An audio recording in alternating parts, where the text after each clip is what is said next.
Welcome back to Embrace the Journey. Well, next we have someone who comes in to talk to us about women navigating the complexities of ADHD. She stands as a source of insight and inspiration with a distinguished career as a journalist, and she has chronicled a vast spectrum of narratives, from the immediate intensity of breaking news to the immense storytelling of travel and personal essays. Now, leveraging her platform, she delves into the subject that matters most to her, offering a voice and vision that resonates deeply with those seeking understanding and connection within the ADHD community. Welcome to Embrace the Journey, author of Help for Women with ADHD, Joan Wilder. Thanks, Jamie. Happy to be here. Yeah, I'm happy to have you on. Thank you so much. Let me ask you, what inspired you to write Help for Women with ADHD and focus on this specific demographic? I think it's because I just have so many friends that are women with ADHD, and I love women with ADHD. I'm drawn to them. I think they're the ones with all the juice.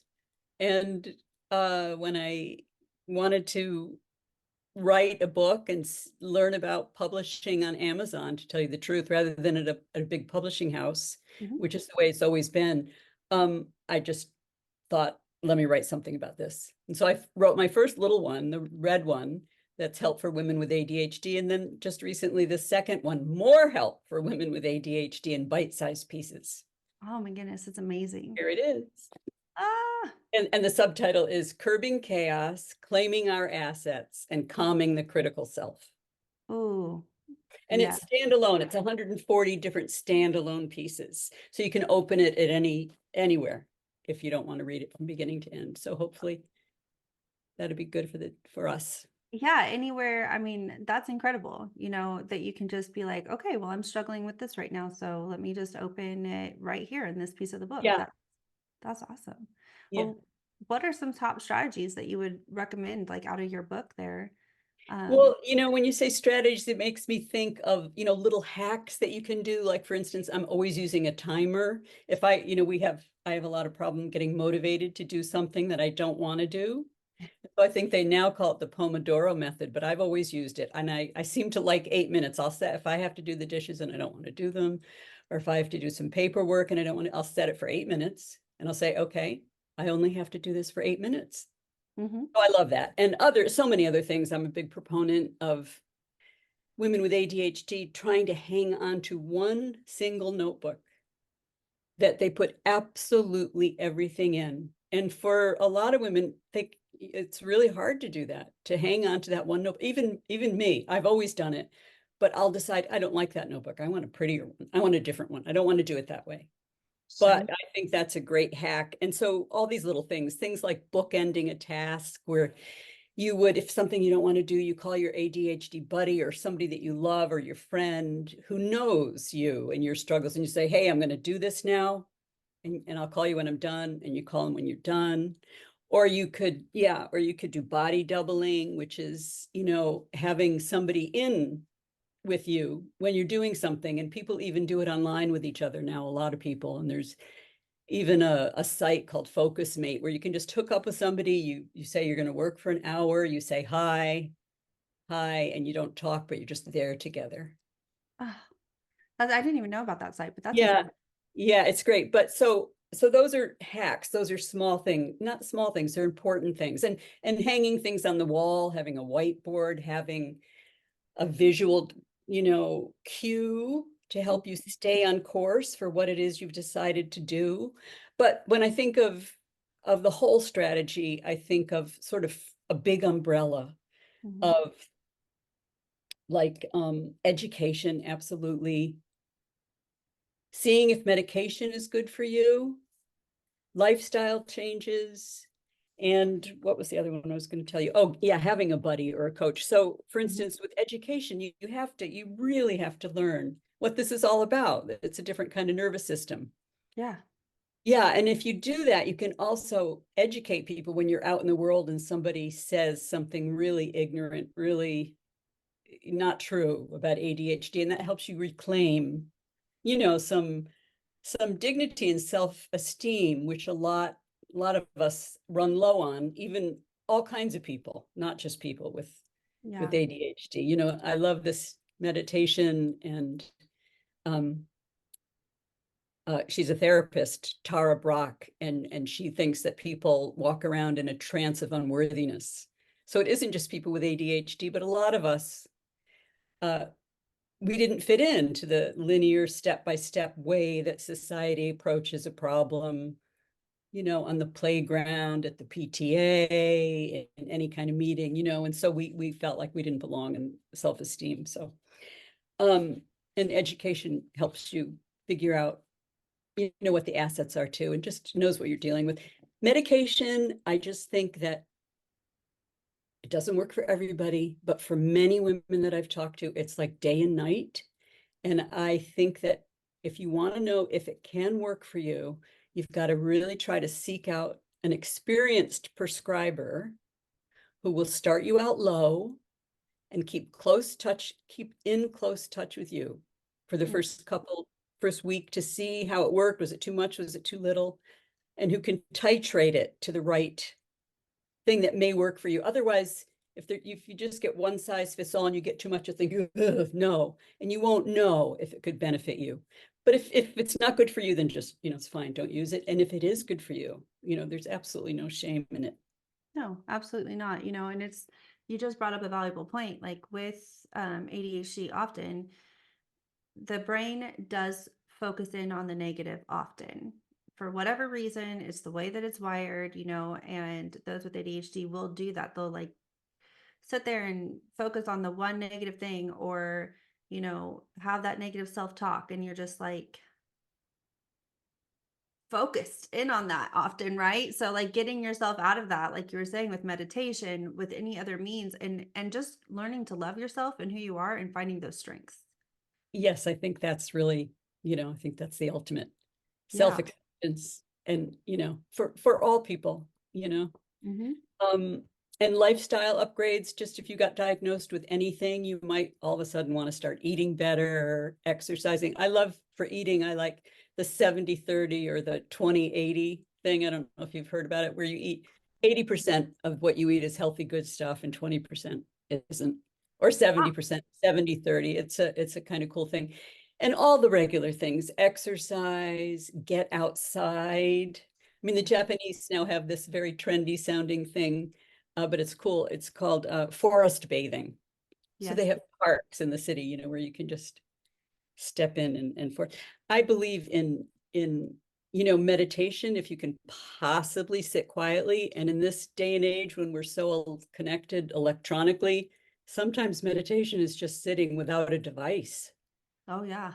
for 3 100%. minutes, you know, and Yeah. And prayer.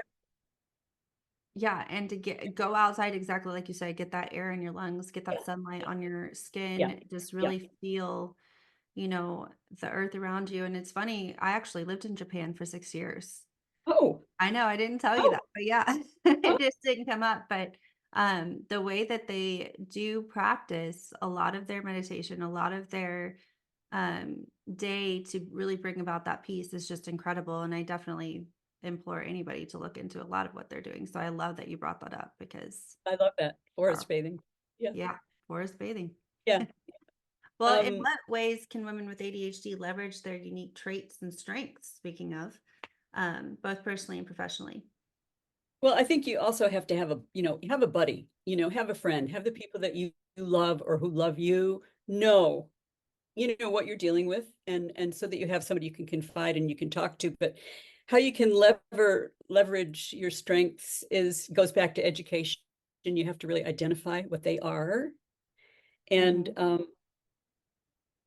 I love this book called A Hunter in a Farmer's World by this guy called Tom Hartman. Have you heard of it? Yes. Yeah, I don't know if it's true or not, but his thesis is that people with ADHD have been around forever, and that when we were hunter gatherers, it was the people with ADHD whose love of novelty and whose impulsivity allowed them to jump up and race after some new source of Mhm. food or new land or something. So I like that. That helps restore some self-esteem and some, to recognize that it's just a different kind of nervous system, a different kind of brain. But Yeah. the assets are pretty much the flip side of everything that, bothers us.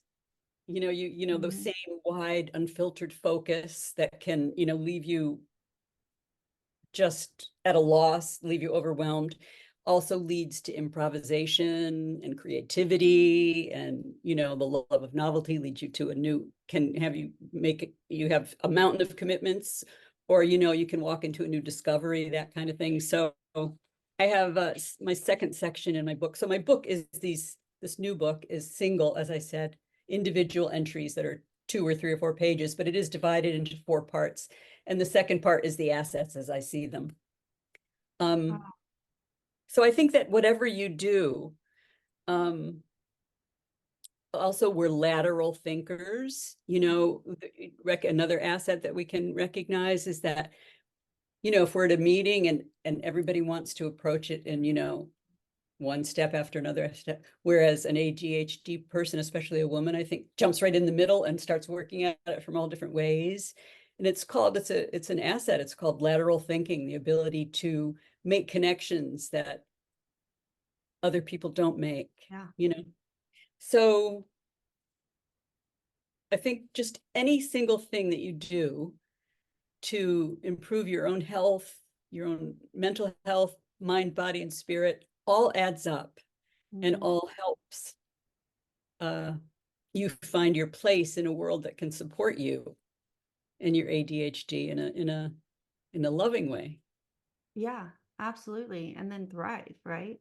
Yeah. Yeah. And that's one thing I feel like you've done tremendous at. So let me ask you, when it comes to thriving in careers and navigating the workplace challenges, like we were just talking about, um, having people that don't understand that that is just a superpower, being able to come in and do that lateral thinking. What strategies would you suggest for women when it comes to just really being able to like own that, right?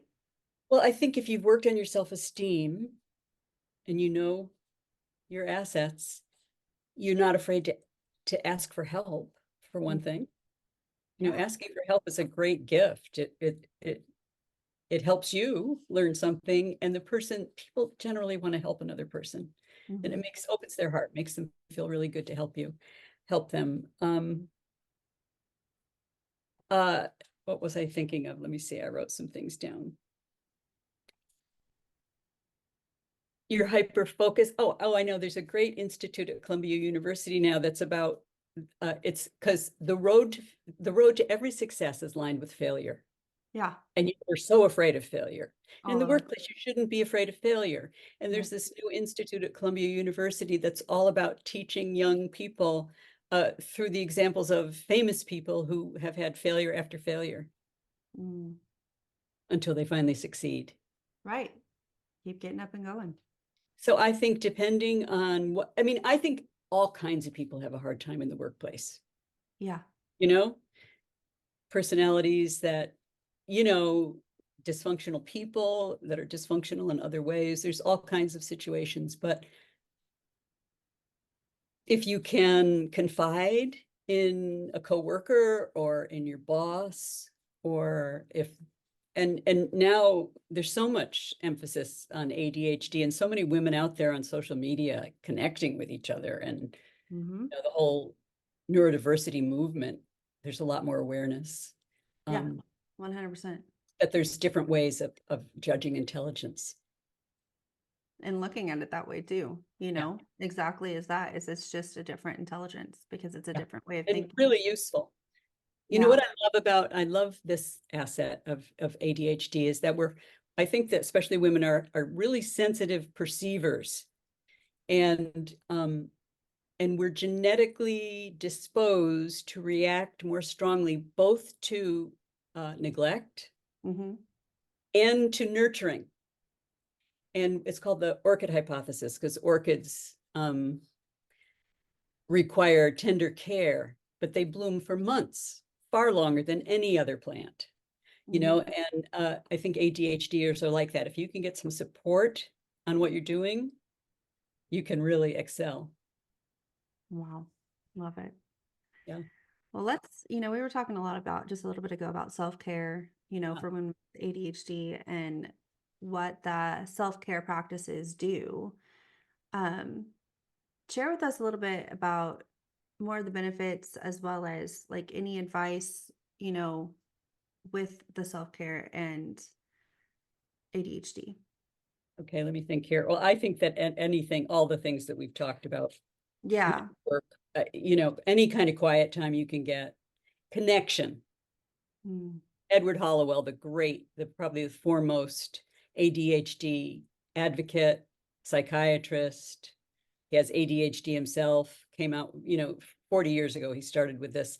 He calls it vitamin C, connection. Connection is so essential. I mean, I think it's essential for all people to The find whole their world. tribe. Yeah, to Yeah. connect with others. I mean, it buoys me up to connect with people anywhere, you Mhm. know. So self-care is not hiding out in your house, but trying to get out and connect with other people, reaching out. Um, but the bottom line, I think, really is always constantly working on self-acceptance and self-love. Mhm. Um, Yeah, I mean, I would even go as far as to say, just after listening to you talk here and everything, like really valuing yourself and being your authentic self when you go out there to connect, yeah, and really just like saying, I'm a beautiful person and yes, I can be my authentic self because there's going to be so many out when you come on, you show up that way, yeah, then people are like, oh my yeah, gosh, I yeah. love And your so genuinity. affirmations, Hmm. self-talk. I mean, I think we have something like 6,000 thoughts flit through our heads I'm not sure if it's every hour or every 24 hours, but I mean, we're not, we don't even have any control over them, so there's a Right. lot of negative self-talk out there in the world that flits through our heads. And so to combat that is really good. Um, everything, every little bit that you do adds up. Yeah. I mean, And when I you, think it's like you're in a leaky boat hmm, with self-esteem. You got to work on it all the time in yeah, all the different ways that you can. I think many people are like that. yeah, And I think if you've grown up with ADHD in a world that didn't understand it might be even harder for you. yeah. At times, I'm sure it absolutely is because it's, one of those situations and scenarios where it's just like, well, you know, this is what I heard often. I think I heard one of the experts I think talked about this, where someone with ADHD often hears about 6,000 negative words a day spoken to them compared to the regular neurotypical person. So that right there alone can do a number on somebody, from a young age on. So it's just a matter of really coming through and being like, doing your best, right? To block Yep. that negative talk, block the negative things, and just saying to yourself, like, okay, they're just not understanding the way my brain works. Really learning to advocate for yourself in those scenarios and situations because when you're able to really have the understanding, and knowledge behind ADHD, then you really can. You can navigate that a lot more and be able to advocate in those ways and then build yourself up, right? In that self care way of, no, I am this person Yeah. and I'm great, you know? And when you do educate people, I have in my book, this new book, I have a few little different paragraphs that you could memorize to have at your fingertips so that when you're Ooh, out and somebody, says something really ridiculous about ADHD that has no truth to it, you can tell them, you can say something very enlightening about what it is. And mm, because often it's hard to come up with those, like I couldn't come up with one of them right now, but right. educating the world I love that. Yeah. And that's too. absolutely what we have to do. Yeah, That's, yeah. we've got to change the mindsets and the stigmas of ADHD because man, there's so much that makes, you super amazing. And I like to call it superpowers, you Yeah, know? your ability to hyper focus, you can really dig deep and mine tremendous, you Mhm. know, things when you work hard. I think of laser focus too, that in an emergency, there's nobody like somebody with ADHD. Oh, That they got emergency focuses the mind they and got the you can take urgency. control and be, really amazing. I think high empathy for other Mhm. people. The world needs empathy. Oh, yes. I think we can be Yeah. healers too. I think we can be healers too because we've been hurt. Mm, often. And, yeah. when you've been hurt, you have empathy for other people, and you can show the way. You can say, Yeah. yeah, Especially when you focus in on that, trauma that you've been through, right? And really worked through it with, a coach or a professional that can really bring you yes, through it. Yeah, that's a powerhouse in itself, being able to come through that and being like, yeah, that was all said over me. Those yeah, things happened to me. yes, However, I know who I am, right? And standing yeah, in that and being able to come forth and be like, and now let me talk to you about who you are, yeah, you know, and really bringing that to the world. There's your connection once again, right? Like you were just talking about. It's yeah, amazing. yeah. Yeah, and another thing in the whole, when you think about the scope of treatment, what you can Mhm, do to help yourself. Again, you can only do what you can do. You mhm. don't want to be forced into doing something, and getting the motivation to do something you don't want to do is hard. So I think each person has to take what they can and work with that and stay with it for a while. But having a coach, having an ADHD coaches would be a real, Yeah, gift. You can also use a therapist as a coach, if you find one that specializes in ADHD, and again, get an ADHD buddy. yeah, Yeah, yeah. I can see that being extremely yeah, beneficial. yeah, I yeah, mean, even I have buddies that really help me out in that very yeah. area. Like, I have a friend that I call, and both of us do that. We're like, okay, we got to do the dishes. And we'll be on the phone just chatting away with each other, doing the dishes, cleaning the house. And Yeah, yeah, it really helps us. yeah, yes, it really helps. Love you, Jenna. If you're listening. Oh, man, that's amazing. Well, before we go, let me ask you, where should women turn, in your opinion, for those opportunities of support? There's so many opportunities to support, more now than ever, I think. Again, there are really hundreds and hundreds of women on Instagram alone. Mm, Some of them, many of them professionals, many of them therapists, many of them coaches. In my book, I have an extensive list of resources. If you want to find a coach, if you want to find a way to get diagnosed, if you want to, so there's professional support, there's lay support.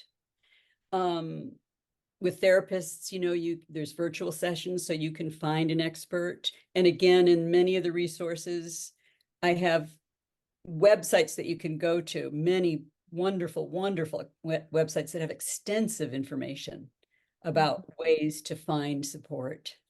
Yeah, awesome. Well, thank you so much, Joan. I really appreciate your time. And I do believe that you had a gift that you wanted to share with everybody. Oh, on the day that this comes out, I'm going to put my book, More Help for Women with ADHD, in bite-sized pieces, Curbing Chaos, Claiming Our Assets, and Conquering the Critical Self. I'm going to give it the Kindle version away for free Oh for my the goodness. 24 hours of the day that this airs That's incredibly today. generous. Yeah. Okay. Thank you so Thank much. you. Appreciate you. It's been a pleasure speaking with you. I know that your knowledge in your book is just gonna, I mean, the second version, the first version was great. The second version is just going to be incredible to really be a powerhouse for so many women out there. So thank you again. Okay. Thank you. Welcome. Bye-bye.